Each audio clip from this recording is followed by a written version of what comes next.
अस्सलाम वालेकुम। Last lecture में हमने सीखा था कि कंडीशनल स्टेटमेंट्स हम कैसे अप्लाई कर सकते हैं मैटलैब के अंदर। कंडीशनल स्टेटमेंट्स वो स्टेटमेंट्स हैं जिसकी बेस पे कंप्यूटर खुद डिसाइड करता है कि कितने कौन सी कमांड जो है वो मैंने एग्जीक्यूट करनी है और कौन सी नहीं। फिर उसके अंदर हम देखा कि there are different types, if command या इफ़ कंडीशनल स्टेटमेंट। फिर उसके साथ देखा कि अगर आपने मल्टीपल इफ़ कमांड यूज़ करनी है तो इंस्टेड ऑफ दिस आप इफ़ एल्स स्ट्रक्चर को यूज़ कर सकते हैं।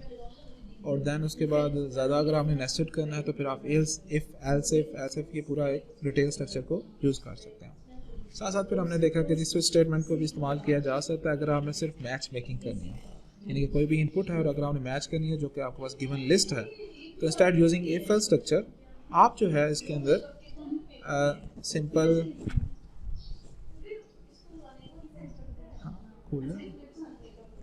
तो आप जो है सिंपल स्विच स्टेटमेंट यूज़ कर सकते हैं। लेकिन अगर आपने कंडीशन लगानी हो ग्रेटर दैन, स्मॉलर दैन, सम रिमाइंडर फंक्शन या prime function, built in function use कर रहे हैं वो स्विच के अंदर हम यूज़ नहीं कर सकते। और सेकंड जो इसमें इंपॉर्टेंट पॉइंट था वो ये था कि स्विच स्टेटमेंट के अंदर जब आप मैचिंग कर रहे हैं तो वो सिर्फ नंबर्स नहीं है, नंबर्स के अलावा आप स्ट्रिंग्स को भी यूज़ कर सकते हैं। तो ये आप समझ लें कि स्विच जो है स्पेसिफिकली हमने डिज़ाइन किया हुआ है मैच मेकिंग के लिए, जो कि सिर्फ नंबर्स और एरेज को कर सकता है। बाकी तमाम कामों के लिए जनरली हम इफ एल्स स्ट्रक्चर को भी इस्तेमाल कर सकते हैं। अब हम चलते हैं एक नई कंडीशंस की तरफ कि कंडीशन स्टेटमेंट तो हमने देख ली। व्हाट इफ के अगर हमने एक क्वेश्चन दिया जाता है कि find the prime numbers in from 1 to 100 natural numbers. अब 1 से लेकर 100 तक हमने प्राइम नंबर्स फाइंड आउट करने हैं और हमें पता है कि इसकी प्राइम की कमांड जो है इट इज़ प्राइम। चले मैं इधर लिख लेता हूँ तो आप लोगों को शो हो जाएगा इज़ प्राइम, और मैं इधर लिखता हूँ 8 तो मुझे मैटलैब आंसर दे देगा this is not a prime number. और इस तरह का मैं लिखता हूँ इज प्राइम 7 तो 1 का मीनिंग है यस, 0 का मतलब है ऑफ या नो। और साथ साथ देख लें कि इधर यहाँ पर लॉजिकल लिखा हुआ है जिसका मीनिंग है logical 0 mean of and logical 1 mean on. ये एक कह लें सर्किट की ज़ुबान है ऑन ऑफ। हम इसे ट्रू और फॉल्स में भी कंसिडर कर सकते हैं। अब एक तरीका तो ये है कि मैंने अब बार बार इसी कमांड को रिपीट करना है, तो एक तरीका तो ये मैं यहाँ पर चेक करता जाऊँ इज़ प्राइम 1, इज़ प्राइम 2। चले कुछ चीज़ों का मुझे पता है कि 1 से लेकर 20 तक मुझे ज़बानी याद है कि 2, 3, 5, 7, 11, 13, 17, 19, 23 एंड सो ऑन। इधर तक तो मुझे ज़बानी है, लेकिन बाकियों को तो मुझे चेक करना पड़ेगा। तो जब एक ही कमांड है और बार बार हम उसे खुद ही लिख रहे हैं मैनुअली तो ये काम अच्छी बात नहीं, जबकि कंप्यूटर में ये चीज़ें स्टोर हैं। तो इसके बरक्स अगर मैं कोई एक ऐसी कमांड लगा दूं जो कि ऑटोमेटिकली इसको रिपीट करते जाए for a desired number of times, जैसे यहाँ पर कि मैं लिख लेता हूँ फॉर। अब जब हमने एक डिजायर्ड नंबर ऑफ टाइम्स के लिए किसी भी बॉडी को, फॉर एग्जाम्पल बॉडी है हमारे पास is prime some number let's say x, इसको हमने चेक करना तो इस पार्टी को हमने रिपीट करना है तो I can use the for command. इसका स्ट्रक्चर बिल्कुल सिंपल है। You can use the index I is equal to, ज़्यादातर आई यूज़ होता है, और इसके अंदर आप वेक्टर लिखते हैं कि आपने किधर से लेकर किधर तक एंडिंग करनी। तो जैसे हम वेक्टर लिखते हैं 1, इंक्रीमेंट 1 का एंड अप टू 100, तो ये ऑटोमेटिकली फॉर कमांड ये जो बॉडी है इसकी, इसको 1 से लेकर 100 तक रिपीट करेगा। और जितनी भी कमांड्स होती हैं जैसे कंडीशनल स्टेटमेंट था उसके अंदर हमें एंड लिखना पड़ता है बताने के लिए, इस तरह रिपीटिंग कमांड्स के अंदर भी हमें साथ एंड बनाना पड़ता है। तो ये एक पूरा कंप्लीट ब्लॉक बन जाता है और इसके ब्लॉक के अंदर जो भी कमांड लिखी होगी वो 100 टाइम रिपीट हो जाएगी। अब ये जो स्टाइल है वेक्टर लिखने का ये हमें पता है, ये हम एरेज के अंदर वेक्टर्स के अंदर लिखते आए हैं। और यहाँ पर 1 का इंक्रीमेंट है, आपका अपना दिल कर रहा है यू कैन यूज़ 2, लेकिन ज़्यादातर चूँकि हमें पता है 100, 50, 1000 तक टाइम तक हमने रिपीट करना होता है इनको, तो यहाँ पर एज ए काउंटर हम इसे यूज़ करने इसलिए इंक्रीमेंट 1 का ही होता है। और ये भी हमें पता है कि जब हमने काउंटर जो इंक्रीमेंट है वो 1 का हो तो हम इसे एग्जाम्प्ट भी कर सकते हैं, क्योंकि बाय डिफ़ॉल्ट मैटलैब को पता है कि अगर कोई इंक्रीमेंट नहीं लिखा हुआ तो 1 का ही होगा। अब सेकेंड बात आती है कि हमने तो नंबर्स को चेक करना है, तो व्हाट इज़ एक्स, तो एक्स की हमें को स्टार्टिंग वैल्यू देनी होगी 1। And the second style is जब एक दफ़ा प्रोग्राम एग्जीक्यूट हो जाए तो I will right x + 1। X के अंदर हम इंक्रीमेंट कर देते हैं ताकि नेक्स्ट टाइम वो 2 को चेक करे, फिर 3 को, फिर 4 को, फिर 5 को एंड सो ऑन। अब साथ आ जाता है कि प्राइम है या नहीं इस चीज़ को प्रिंट करना, तो उसके लिए आप fprintf कमांड या डिस्क कमांड जो भी है वो आप यूज़ कर सकते हैं। तो दैट इज, चलें यहाँ पर हम लिख लेते हैं साथ y is equal to this and x is equal to this, और साथ हम लिख लेते हैं डिस्प, क्योंकि हमें x की वैल्यू चाहिए तो I will right disp x, और उसके बाद जो उसका आंसर आ रहा है वो लिख लेते हैं और ये सक्सेस ना चलता जाएगा। अब इसको हम रन करते हैं। सबसे पहले तो हमें सेव करना पड़ेगा।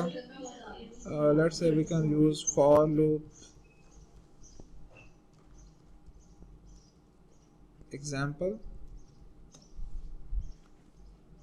अब इसको रन करते हैं तो देखेंगे हमारे पास वैल्यूज आ गई,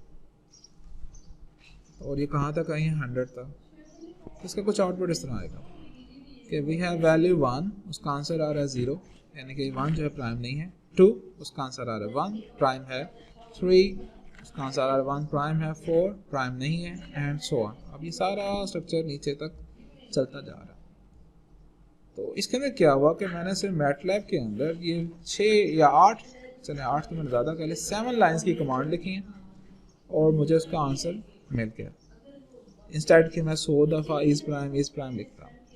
अब इस आउटपुट को फॉर्मेटिंग इसकी आप कर सकते हैं, आप इसके लिए printf कमांड यूज़ कर सकते हैं, यानी जो भी आपके रिक्वायर्ड आपकी आउटपुट लुक है वो आप उसके मुताबिक कर सकते हैं। मेन काम हमारा ये है कि बैक एंड पे इसकी वैल्यूज फाइंड आउट करना। तो ये फॉर लूप का फ़ायदा है। अब इसके अंदर आप बॉडी के अंदर जितना मर्जी लिख लें, वो आपके ऊपर डिपेंड करता है। सेम गोज फॉर ग्रेडिंग, कि जैसे हमने लास्ट टाइम एक प्रोग्राम किया था ग्रेड का, like this, enter the number, और उसके बाद ये हमारे पास जो है उसका ग्रेड बता रहा है, चलें बी नेगेटिव तक ही। अगर मैं चाहता हूँ कि मैंने 6 टाइम्स जो सब्जेक्ट्स हैं उनकी मैंने ग्रेडिंग चेक करनी है, उनके मार्क्स को चेक करना है, तो इस स्ट्रक्चर के बजाय कि मैं 10 दफ़ा या 6 दफ़ा रिपीट करूँ, I can use the for loop command, for i is equal to 1 to 6, और इसको एट द एंड में एंड कर दूँ। और टिक टॉक जो है ये चलें हमारा रिक्वायरमेंट नहीं है तो हम इसको ख़त्म कर देते हैं। और हमेशा याद रखें जब भी आप कोई फॉर लूप वगैरह यूज़ कर रहे हैं तो जो भी आपने इसके अंदर कमांड्स लिखनी है वो आपने उसके अंदर टैब के फासले पे लिखनी है, ताकि एक फॉर्मेटिंग का स्टाइल अच्छा हो जाए और हमें पता चल जाए कि इस फॉर लूप की बॉडी के अंदर कौन कौन सी कंडीशंस आ रही हैं। तो इसलिए मैं इन सब को आगे एक एक टैब के फासले पे लिखता हूँ। अब जब मैं इसको रन करता हूँ, चलें पहले ये क्लियर कर लेते हैं ताकि जो भी डाटा पर लिखा वो ख़त्म हो जाए। द बेस्ट थिंग इज़ कि आप जो है प्रोग्राम में लिख दें क्लियर ऑल एंड CLC। अब हम इसको रन करते हैं तो enter the marks, I will write 85, okay जी आपका A+ है। अब ऑटोमेटिकली वो रिपीट होगा, enter the marks, let's say 76, enter the marks 79, enter the marks 84, enter the marks 90, and the next is 65. So these are the results. अब इसके अंदर हमें फ़ायदा क्या हुआ कि लास्ट टाइम जो हमने किया था कि भाई 99 या आई थिंक 120 लाइंस का कोड बन गया था जब हमने इस सेम स्ट्रक्चर को रिपीट किया था, कॉपी पेस्ट। तो मैनुअली काम करने की बजाय मैटलैब आपको डिफरेंट कमांड्स देता है हर चीज़ को करने के लिए। रिपीटिंग टास्क है तो आप इसको भी कर सकते हैं। अब यहाँ पर एक और एग्जांपल कर देते हैं कि यहाँ पर तो मुझे पता था कि मैंने 1 से लेकर 100 तक प्राइम नंबर नेचुरल नंबर्स के अंदर चेक करना है कि कौन से प्राइम नंबर्स हैं। व्हाट इफ अगर मुझे कहा जाए कि find the first 100 prime numbers, अब वो तो मुझे नहीं पता कि कौन से नेचुरल नंबर के ऊपर आएंगे, एंड जस्ट ये पता है कि मुझे कमांड का पता है कि I can use the command is prime to find out the prime number. अब जब इस तरह की सिचुएशन हो तो इसके अंदर फिर फॉर लूप लगाना थोड़ा सा मुश्किल हो जाता है, क्योंकि मुझे एंड का पता ही नहीं है कि मैंने कहाँ पर इसको एंड करना। मुझे जस्ट ये पता होना चाहिए कि भाई प्राइम नंबर 100 हो गए तो मेरा जो लूप है, जो मेरी रिपीटिंग कमांड्स हैं, ये ख़त्म हो जाए। So the best way is for this is to use the while command. तो मैं इसको जो है कमेंट कर देता हूँ और इसे नीचे लिख लेता हूँ, and I can use while, और इसकी बॉडी के अंदर हमें कोई कमांड लिखनी पड़ेगी। सबसे पहले we can use the counter, x is equal to x + 1, ये 1 से शुरू हो जाएगा नंबर्स को चेक करने। I can write x is equal to 1, starting value देनी पड़ेगी, and then is prime, x को हम चेक करेंगे, y is equal to x is prime. अब मुझे तो ये प्राइम नंबर्स की वैल्यू चाहिए 100, दैट मीन मुझे उसे प्रिंट भी करना पड़ेगा। तो अगर वो y is equal to is prime तो यहाँ पर मुझे फिर इफ कमांड लगानी पड़ेगी, if y is equal to 1 यानी कि yes, तो फिर आप स्टोर कर लें p इज इक्वल टू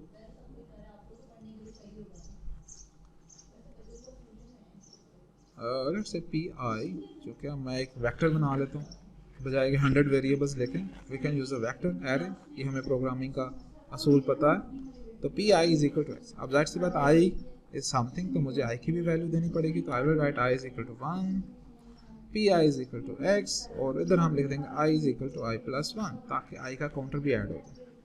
इसको हम कर लेते हैं एंड, और अगर वो प्राइम नहीं होगा तो फिर ये वाली बॉडी जो है ये एग्जीक्यूट नहीं होगी और ये फिनिश हो जाएगा। और लास्ट पे हम लिख लेते हैं व्हाइल लूप का। अब कंडीशन क्या लगाई जाए? कंडीशन ये है कि जब हमारे पास i की value i is less than 100, less than equal to 100, जब तक i की वैल्यू 100 से लेस या इक्वल है ये लूप चलते रहना चाहिए। जैसे ही 100 वैल्यूज हो जाएंगी इधर हमारे पास 100 प्राइम नंबर ऐड हो जाएगा और उसके बाद i की वैल्यू 101 हो जाएगी। नेक्स्ट टाइम जब वो चेक करने जाएगा तो वो लूप को ब्रेक कर देगा, लूप खत्म हो जाएगा और हमारे पास वैल्यूज आ जाएंगी। और यहाँ पर हम कर सकते हैं डिस्प p, चलो इसको प्राइम नंबर्स में चाहिए तो कॉलम की शेप में लिख लेना, चूँकि रोज में फिर वो डिस्प्ले ज़रा अच्छा नहीं आता। तो दिस इज़ इट। अब ये एक सिंपल सा प्रोग्राम बन गया जिसके अंदर हमें ये नहीं पता था कि हमें कितनी देर तक लूप को रिपीट करना। जब we have just a condition तो हमने कंडीशंस लिख दी। अब इसको हम रन करते हैं। Oops, wait a second, let's see. चलें, क्लियर ऑल और CLC मैं हमेशा भूल जाता हूँ, वो भी आपको लिखना पड़ेगा, clear all and CLC। Okay जी, इसे लर्न करते हैं। तो we have this one, this is our first 100 prime numbers. और शायद ये पहले y की वैल्यूज भी आ रही हैं, चूँकि मैंने y के आगे सप्रेसर नहीं लगाया था। हाँ बिल्कुल, इस प्राइम के आगे सप्रेसर नहीं लगाया। चलें एक दफ़ा दोबारा रन कर लेते हैं ताकि वो ज़रा जो हमें डिस्प्ले का थोड़ा सा इशू है वो ठीक हो जाए। तो these are the prime number 2, 3, 5, 7, 11, 13 and up to 541। आपने अगर इसका फॉर्मेट को मज़ीद अच्छा करना है तो you can use fprintf command. We can write fprintf and we can write the serial number %i and then %f, चूँकि बल्कि f लिखने की बजाय चूँकि ये सारे प्राइम नंबर्स इंटीजर ही हैं तो वी कैन यूज़ दैट। और यहाँ पर यूज़ कर सकते हैं आप लेट्स से काउंटर हमें लगाना पड़ेगा एक तो हमें j, p j। अब ये मैंने क्या लिखा है, तो ये मैं यहाँ पर फॉर लूप लगा रहा हूँ। अब मुझे पता है कि मैंने 100 वैल्यूज़ को ही प्रिंट करवाना, तो आई चूँकि इंडेक्स यूज़ हो चुका हुआ है इसलिए आप यहाँ पर j को यूज़ कर सकते हैं 1 to 100। ये क्या होगा, ये मुझे सीरियल नंबर प्रिंट कर देगा। और यहाँ पर एक मैं टैब लगा लेता हूँ ताकि दोनों के दरमियान डिफरेंस रहे, एंड एंड। चलें जी, अब इसको हम दोबारा रन करते हैं। और \n लगाना मैं भूल गया, देखें उसकी वजह से ये आंसर रो में चला गया। इसको भी करेक्ट कर लेते हैं। ओके जी, again run and this is our answer. अब ये थोड़ा सा हमें पता चल रहा है कि भाई 100 तक वैल्यूज चलेगी। तो these are the 2 repeating styles. One is कि अगर आपको पता है कि कितने टाइम्स तक आपने रिपीट करना है तो you can use for loop. और अगर आपको नहीं पता और you are just relying on some condition, जैसे कि 100 प्राइम नंबर्स फाइंड आउट करने हैं, तो फिर हम व्हाइल लूप को यूज़ कर सकते हैं। एक और बात जो फॉर लूप के लिहाज से, एक और बात मैं आपको बता दूं जो कि इम्पोर्टेंट है, चलो मेरे जहन में आ गया, दैट इज़ कि यहाँ पर जो है यूजुअली जो काउंटर है उसे हम प्रोग्रामिंग के अंदर यूज़ नहीं करते। अगर आप बिगिनर लेवल पे हैं तो ये एडवाइस किया जाता है कि आप इसको अपने प्रोग्रामिंग के अंदर यूज़ ना करें, क्योंकि कहीं पर भी गलती से अगर आपने इसकी असाइनमेंट कर दी, यानी कि आई को कोई साइन कर दिया, लेट्स से x वैल्यू, तो सारा काउंटर ख़राब हो जाएगा, रिपीटिंग प्रोसेस ख़राब हो जाएगा। लेकिन अगर आप लोग एक्सपर्ट हो गए काउंटर के अंदर, जैसे यहाँ पर मुझे x की वैल्यूज़ भी 1 to 100 ही चाहिए और काउंटर भी i जो है वो 1 से 100 ही चल रहा है, तो इंस्टेड ऑफ यूजिंग x मैं इसको एग्जाम्प्ट भी कर सकता हूँ और यहाँ पर जो है मैं x की जगह पर i यूज़ कर लेता हूँ क्योंकि वैल्यूज तो वही चल रही हैं। तो इस प्राइम इधर में चेक कर लेता हूँ i एंड डिस्प y, और यहाँ पर मुझे फिर इंक्रीमेंट करने की भी ज़रूरत नहीं है। तो मैं प्रोग्राम को थोड़ा सा शॉर्ट कर सकता हूँ जिसके अंदर मुझे सिंपल चीज़ें चाहिए। और इसको मैं अगेन रन करता हूँ, चलिए क्लियर ऑल और CLC इधर भी लिख लेता हूँ, I run and this is the answer, same answer आ रहा है। लेकिन आप काउंटर को तभी यूज़ कर सकते हैं अगर काउंटर वाली वैल्यूज़ ही प्रोग्राम के अंदर भी यूज़ हो रही हैं। लेकिन अगर आप स्टार्टिंग में तो काइंडली काउंटर को आप अलहदा रखें और जो वेरिएबल है कोई बीच में यूज़ करना है वैल्यूज़ को, तो आप ट्रेडिशनल तरीके से जैसे आप करते आए हैं आप उसको यूज़ कर सकते हैं। तो these are the two basic things. अब आप जिस मर्जी प्रोग्राम के ऊपर रिपीटिंग लगा लें, जैसे ग्रेड वाला सवाल था, यू कैन यूज़ के ये तो मुझे पता है 6 टाइम्स है, क्या हम इसे यूज़र पर भी डिपेंड करवा सकते हैं? जी बिल्कुल। तो instead of using for loop we can use the while loop. I will write while, और जो अब हमने यूज़र से रिक्वायर करना है कि कब वो ख़त्म करना चाह रहा है, तो दैट मीन वो x की वैल्यू पे डिपेंड करेगा। तो यहाँ पर लिख लेते हैं, यूजुअली जो होता है हम लिखते हैं कि x is not equal to -1, क्योंकि एंट्री ज़्यादातर पॉजिटिव वैल्यूज हैं। तो जैसे ही x की वैल्यू -1 हो गई ये लूप रुक जाएगा, क्योंकि ये वाली कंडीशन है कि जब तक ये ट्रू हो रही है लूप चलता रहेगा। तो यहाँ पर जो है अगर जब हमने नॉट लिख दिया तो जैसे ही कोई यूज़र -1 पुट करेगा तो हमारे पास जो है वो लूप ब्रेक हो जाएगा और प्रोग्राम हमारा फिनिश हो जाएगा। अब इसके लिए यूज़र को कैसे पता चले कि भाई -1 लिखना है, तो यहाँ पर फिर हमें इनपुट के अंदर जो ये प्रॉम्प्ट मैसेज है इसके अंदर लिखना पड़ेगा कि enter -1 to stop, that's it. अब मैं इसको सेव कर लेता हूँ और मैं इसको रन करता हूँ। ये ज़्यादातर क्वेश्चन में यूज़ होता है कि जी आप एक ऐसा प्रोग्राम बनाएं जो कि एक प्रोग्राम के कोड को या ग्रेडिंग को चलाता जाए अनटिल के यूज़र जो है वो अपनी मर्जी से स्टॉप करें। तो फाइन, उसके लिए फिर हमें व्हाइल लूप है और व्हाइल लूप की टेक्निक फिर आपको मैंने बता दी है। उप्स, वो कह रहा जी अनडिफाइंड वेरिएबल x। अब चूँकि x की इनपुट तो बाद में ली जा रही है, तो देयर आर 2 स्टाइल्स कि आप कोई एक x को रैंडम वैल्यू दे दें जो कि इस लूप को स्टार्ट कर दें। तो दिस इज इट, क्योंकि आगे जाके x की फिर दोबारा इनपुट हो जाएगी, तो इसलिए जो भी आपने स्टार्टिंग वैल्यू दी है उससे कोई फ़र्क नहीं पड़ता। तो that's it, you can use 75, 64, 98, 87, 93। अभी मैं जितनी दफ़ा मर्जी चलाऊँ प्रोग्राम रिपीट हो रहा है, वो हमें आंसर देता जा रहा है। 69, 90, 100, 101, बेशक 85 से तो ग्रेटर ही है, लेकिन जैसे ही मैं -1 पुट करूँगा इट विल स्टॉप। तो यहाँ पर देखने के कर्सर 2 एरोज आ गए, इसका मीनिंग है कि प्रोग्राम ख़त्म होगा, you can use the next lines. So this is it. ये है सिर्फ व्हाइल लूप और इफ जो फॉर लूप है उसका बेसिक स्ट्रक्चर, डिफरेंट स्टाइल से मैंने आपको बता दिया हुआ है।